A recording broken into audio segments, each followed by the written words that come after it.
La voz de Fernando Ortiz Proal. Oiga, don Fernando, siempre me da mucho gusto platicar con usted. ¿Cómo le va? Estimado Ángel, muy bien, gracias. Encantado de estar aquí contigo hablando de algunos temas macabros antes de entrar al aire, pero siempre contento, siempre interesante. La verdad es que siempre te vengo escuchando camino hacia acá y es un tema tras otro, ¿no? Y siempre te adelantas con los comentarios. Tú, además de ser un espléndido informador, siempre empiezas a dar la nota con comentarios muy puntuales. Gracias. Y ahorita me llamaba mucho la atención y quienes son cincuentones como un servidor y mayores van a entender a quién me refiero. Ajá. Este filósofo mexicano Alberto el Boticario. ¿Cómo Alberto no? El Boticario, que decía que este país es cómico, mágico y musical.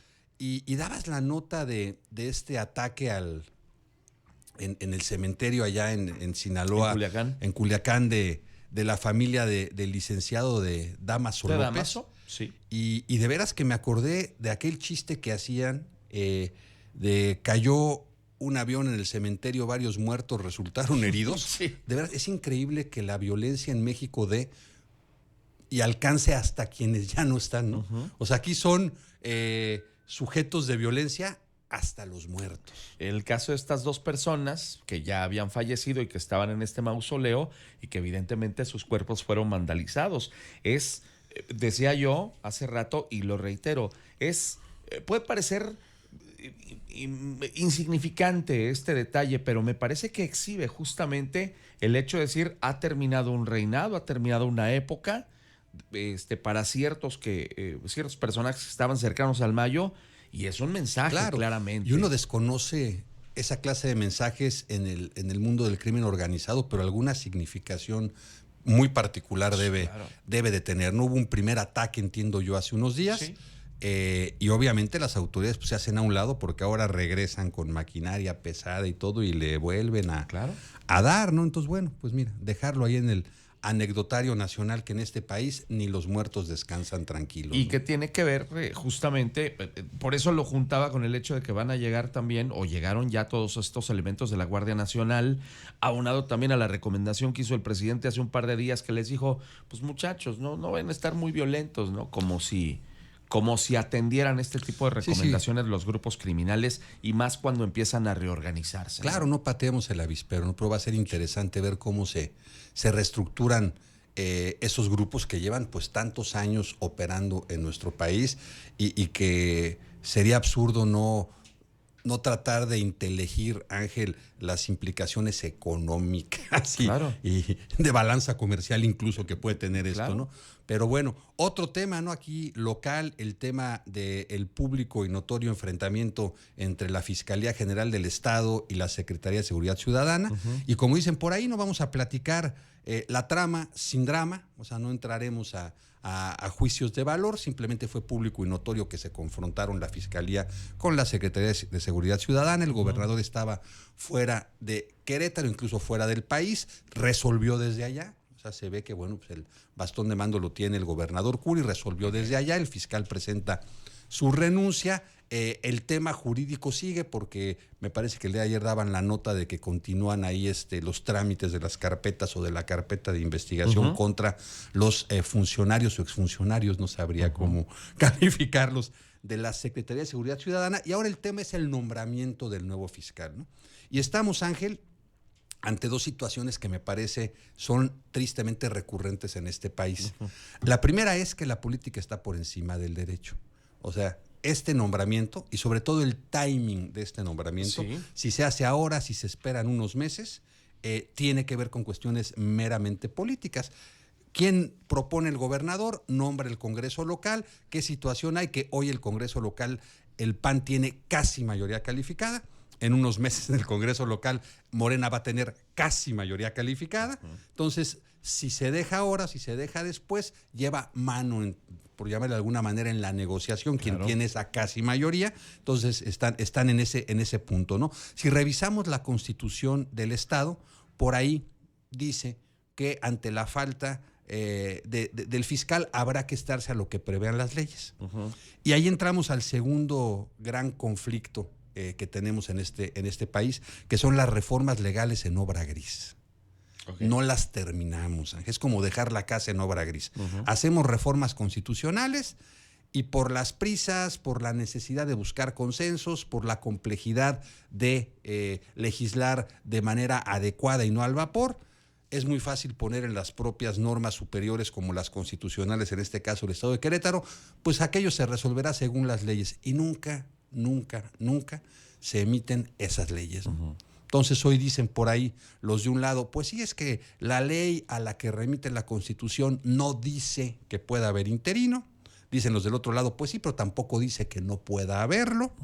Y es un tema de interpretación jurídica que al final, Ángel, va a tener que resolverse políticamente. Al principio parecía que estaban muy tensados los ánimos de un lado y del otro, y era para unos ahorita era lo correcto y para otros lo correcto era después, y se estaban echando por ahí un pleito de argumentación jurídica, ¿no? Hoy empieza a aflojar, ayer empiezan ya declaraciones en los dos lados, tanto del PAN como de Morena, de que se puede llegar a una negociación, que esto se puede resolver de otra manera. Hay por ahí quien dice es que no puede haber interino porque la ley que no prevé, pues no lo prevé, ¿no? Claro. Bueno, pues no, pero hay encargado de despacho, que al final es un poco lo mismo, pues sí, ¿no? Como está ahorita funcionando. Vamos a ver, pero va a ser interesante porque digamos que es el primer round de la nueva composición política del legislativo queretano, no obstante que todavía no entra en funciones el nuevo legislativo queretano, ¿no? Pues sí, a final de cuentas creo que esa es la lectura. Si hubiéramos ido en tiempos y formas, pues la siguiente legislatura habría de designar al próximo fiscal, pero bueno, pues pasa todo esto que tú ya has narrado, que inclusive hay versiones de que pudiera ser en cierto sentido artificial, precisamente para generar la posibilidad de que se nombre al fiscal desde ahora, y bueno, pues ahorita que todavía hay mayoría para un grupo político, pues designar a alguien que sea cercano, afín, etcétera, etcétera, y no esperar a la siguiente legislatura porque sabrá Dios cuáles serán las figuras. Aunque a final de cuentas, recordemos también cuál es el esquema de nombramiento del fiscal. El gobernador propone ternas, el Congreso determina si son factibles y las va eliminando, y a final de cuentas, después de cierto número de propuestas... De dos, si no, el gobernador nombra como los ministros, claro, ¿no? Como pasó con Lenia Batres, con el presidente de la República. Así es. Es interesante porque... Y regresamos al primer vicio de la política mexicana que hablábamos, que es la excesiva politización, que todos estamos centrados o atentos a ver el perfil político de quien se nombra, sin poner mayor relevancia al perfil jurídico y de experiencia de quien se nombra. Fernando. Ojalá hubiera alguien, Ángel, y yo creo que si se busca se puede encontrar, que sin pertenecer formalmente a ninguna de estas dos fuerzas políticas o sin tener vínculos tan estrechos con alguna de estas fuerzas políticas, acredite la capacidad y la experiencia suficientes para ocupar ese cargo, independientemente de las transiciones políticas, por lo pronto parlamentarias, que pudiera haber en Querétaro, ¿no? Alguien que no vete en ninguno de los dos, aunque si bien no sea alguien que se entienda afín a ninguno de los dos, ¿no? Pero que bueno, pues sea alguien que todas las partes vieran como alguien capaz, alguien con, sobre todo con todo el bagaje que necesita una figura de su peso, y sobre todo porque sabemos todo el tiempo que va a estar ahí, pero que no atendiera tanto a los criterios políticos. Querétaro ha crecido mucho en los últimos años. El desarrollo de comunidades más grandes cambia también, entre otras cosas, la cara del delito. Sí. De aquel Querétaro, Ángel, de hace no tantos años, en el que entrabas al periódico y en la policial veías a los farderos de las tiendas de conveniencia. Tienes toda la razón. Hoy vemos pues un tipo de delitos de alto impacto muy distinto, y bueno, obviamente eso exige perfiles diferentes en estas instituciones de procuración de justicia, porque nos quejamos mucho de la impartición de justicia, pero es igual de importante la procuración de justicia en materia penal. Bueno, es lo que construye la judicialización que luego se resuelve por los tribunales penales, ¿no? Entonces, ojalá hubiera esa capacidad de fumar la pipa de la paz y sentarse a buscar un perfil lo suficientemente adecuado y que no sea vetado por ninguna de las dos fuerzas. Digamos, un perfil que pudiera ser electo tanto en esta como en la próxima, ¿no? Sería como el reto. Por el bien de Querétaro, ¿no? Me parece que el gobernador está en esa tesitura, yo no lo siento. A ver, que busca imponer. si hubiera querido imponer, ya hubiera impuesto, ¿no? Sí. O sea, lo hubieran hecho casi de manera inmediata y se hubieran acelerado las tomas de decisiones y tienen cómo hacerlo hoy. Pero me parece que el mero hecho de tomar aire es una buena señal de que se va a apostar por la negociación política. Y como lo hemos dicho aquí, ¿no? Yo no sé si estos 3 años que quedan van a ser buenos, regulares o malos para la administración del gobernador Curi. Ojalá sean buenos, porque si le va bien al gobierno, le va bien a Querétaro. Claro. Pero lo que sí van a hacer son más difíciles para gobernar. En gobernanza van a ser más complicados, ¿no? Hay elementos habrá que complican encontrarle el la gobierno. forma, ¿no? Exactamente. Sobre todo.